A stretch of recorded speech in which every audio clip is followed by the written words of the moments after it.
am at a homeschool conference. I'm going to be interviewing Maggie, who is from Classical Conversations, and she's going to tell us a little bit about what this entails and who it is a good fit for.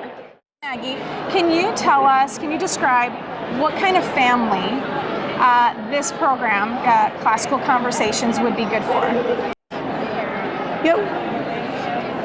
So any family that's interested in homeschooling their kids with the classical tools, but also with a Christian worldview, where we're supporting the parents as the teacher, and we're providing amazing resources and communities where they can get together and just enjoy relationship with each other and work with homeschooling together, would really benefit and enjoy our program.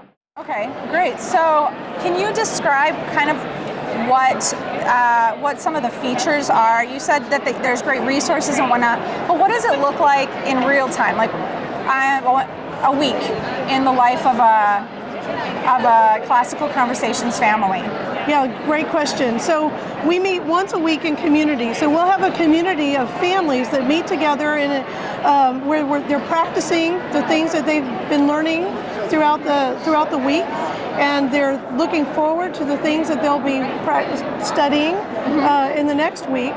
And the parents come and with their students, so thinking of like a grammar age student, mom and dad will come, or mom or dad will come with their student, and they'll do an original opening where we're doing a pledge to the Bible, a pledge of allegiance, and some announcements, and then we break up by ages and we practice memory work, just the essential grammar, the foundational knowledge that our students are going to need to have as they're learning anything, but they're learning that skill of memorization so that they're ready, they're prepared to study more difficult subjects or those subjects in greater depth later. So when you talk about this memorization, what types of tools do you provide, and what is it that they're memorizing? Are they just memorizing like 1776, or what are they memorizing? So yeah, the fun thing about a young student like ages 4 to 12 is it's pretty easy for them to learn things. That's kind of their superpower. So they could memorize the theme song to SpongeBob SquarePants, or they could memorize the periodic table. We want to give them great things to memorize. So each week they'll be memorizing one piece of information in each of 6 subjects. So they'll memorize one piece of information in science, maybe what are the parts of a flower? And then the student would repeat back the parts of a flower are, and then share that with us. They might memorize, or they will memorize, one piece of information in history, and one piece of English grammar, one piece of Latin grammar. The magic there is like for instance in math, once they've memorized all those math facts and formulas, when they get older, they're able to apply those things without having to spend extra time preparing and memorizing things. It speeds up the work that they do, and their ability to just frees up mental space for them to learn to actually work with numbers and not just memorize those numbers. Okay. So I went to one of your guys' practicums, and I heard words like timeline and songs, and actually some kids sang a song for us. How did they learn that song? Like, did the mom just invent the song? Great. So our program was created by Lee Bortons, just a homeschool mom. She and her husband, they're aerospace engineers. They're really smart people, really science focused, but they were homeschooling their children, and they saw that their older kids in the high school level would have benefited from learning some more basic information earlier. Okay. So they looked back from the studies they were doing in high school at what would really benefit a student as they're preparing for, as they're younger, and then preparing for their deeper studies as they get older. And so they evaluate what are the things they should have known, and that became our foundations program. Okay. So like for example, the elements of the periodic table, those are very easy to learn when you're younger, when it's easy to memorize things, and that frees them up to do chemistry studies later. Okay. So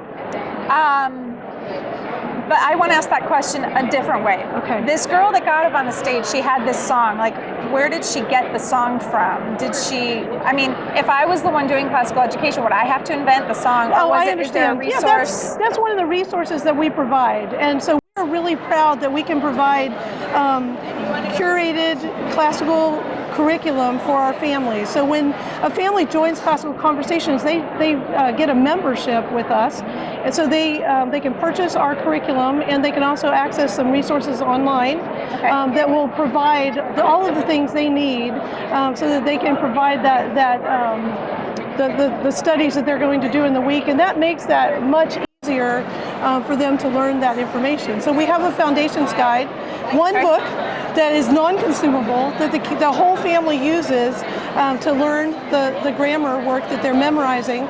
And then we've got resources that support that, like the songs that you heard, our timeline song that takes about 13 minutes to sing.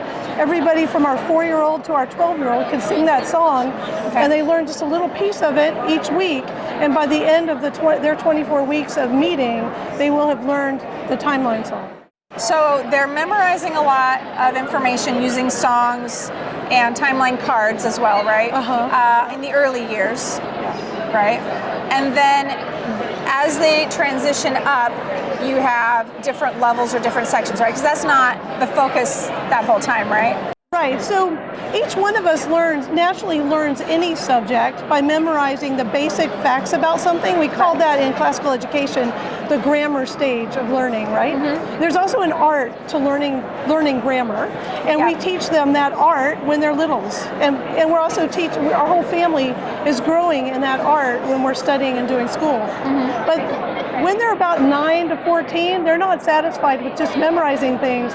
Got a lot of questions, right? And you can feel that excitement that they have, and the curiosity is getting stirred up, and they want to know more.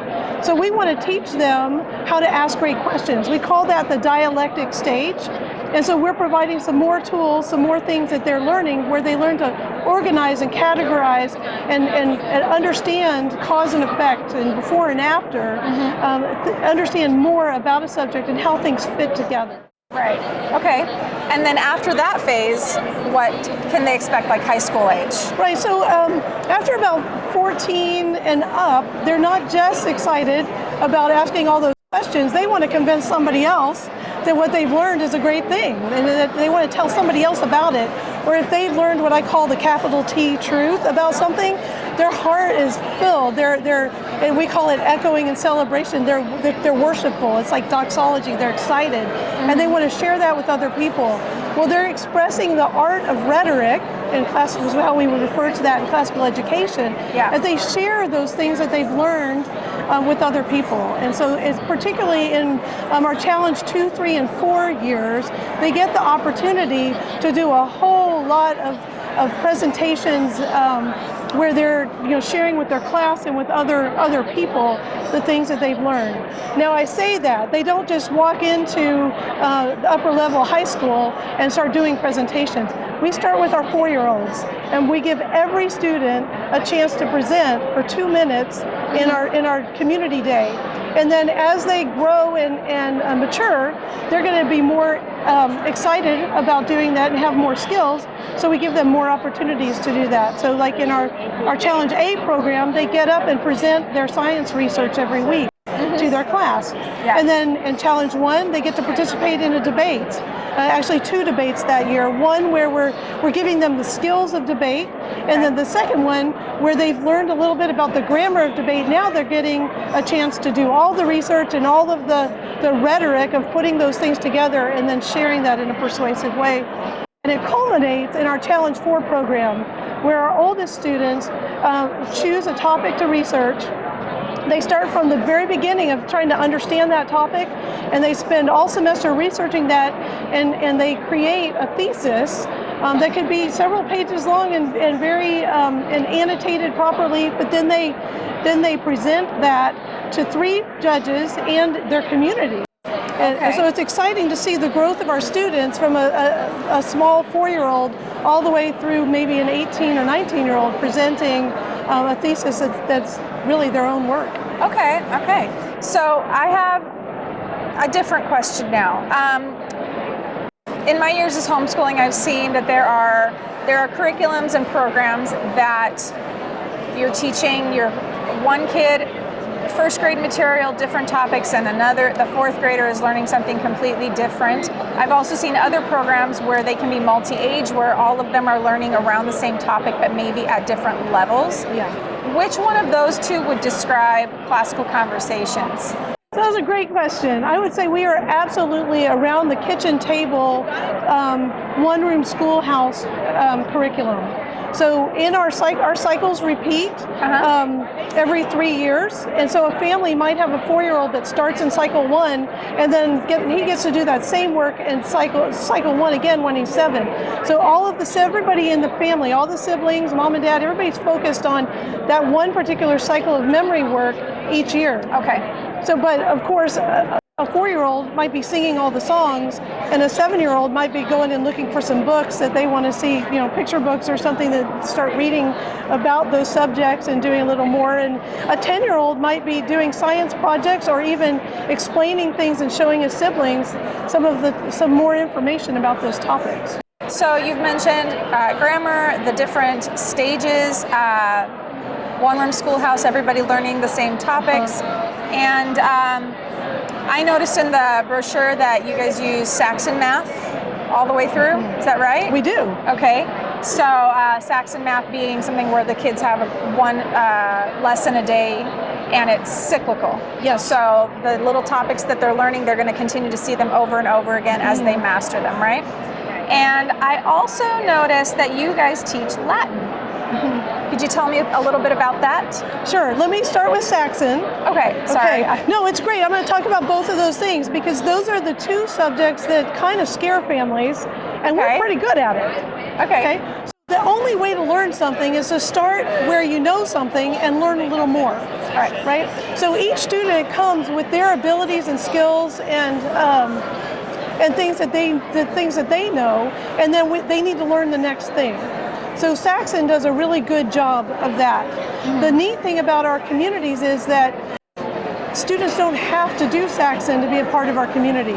Okay. Parents are the teachers of their students, and they can choose which math program is best for each of their students. Okay. So as a parent, I really like Saxon. I love that it starts with an amazing pre-K program and goes all the way through calculus. Okay. But families can choose a different program if they want to, and math is math. Can come participate in those conversations. So when we look at Latin, you can't just start at the end of Latin and be good at Latin. Right. You have to start at the very beginning. So one thing that we do to help our students, they start formal Latin study in 7th grade, or what we call Challenge A. But there is a foundation that can be laid ahead of time, so they can learn the ends of nouns and the ends of verbs, and they can memorize definitions for different parts of speech and how those parts of speech work together in a sentence. And then they can start their formal study of Latin in the 7th grade. We call that the Purple Book, and everybody's excited to start in the Purple Book, page 1. Our Challenge A students start at page 1 of the Purple Book and go about a third of the way the book that year. Then our next year, they start at page 1 of the Purple Book again, and they go through almost the whole book. But guess where they start? In Challenge 1. Page 1. Page 1, but they go all the way through the book. Okay. By the time they finish the Purple Book, they've got a really good understanding of beginning Latin. And they know how to study a foreign language. And they're ready to move on to more translations and other things. And they get to read from the people who actually wrote those things. So they're translating Caesar and Cicero. Okay. Yeah. Okay, great. A few weeks before this interview happened, I had the opportunity to go to a practicum for classical conversations. At the practicum, I met various parents, and these are some of the things I heard from the casual conversations I was involved in. One mom said that when she started homeschooling, she wasn't sure what to do or how to do it, but the classical conversations gave her a structure to follow and that she really loved that about it and enjoyed it. Other parents were thankful for the consistent community. Their children enjoy the consistent interactions that they get to have with other children on a weekly basis. And one person in particular, a grandfather, mentioned that when he and his wife began homeschooling their very active 5-year-old grandsons, about 10 years ago, they weren't sure what to do with them. Now, this is a second-generation homeschool family, so it's not that they were new to homeschooling in general, But what they said is that when their sons were exposed to the timeline songs that Classical Conversations provides, the grandparents were pleasantly surprised by how quickly their grandsons learned the facts from the songs, and how much their boys enjoyed learning them. From that point on, they said they were hooked. A mom who presented at the practicum spoke about how she loves that Classical Conversations structure is not about having kids sit at desks all day. And she even went on to describe a scenario where her children were playing with different types of toys in their playroom while the mom talked with them about what they were learning in order to reinforce it. If any of these testimonials resonate with you, then maybe you will want to look into Classical Conversations more in order to see if it is a good fit for you and your family. I encourage you to ask a lot of questions in order to get a really good feel for it, as this interview was just an overview of this homeschool option. Contact information can be found in the description.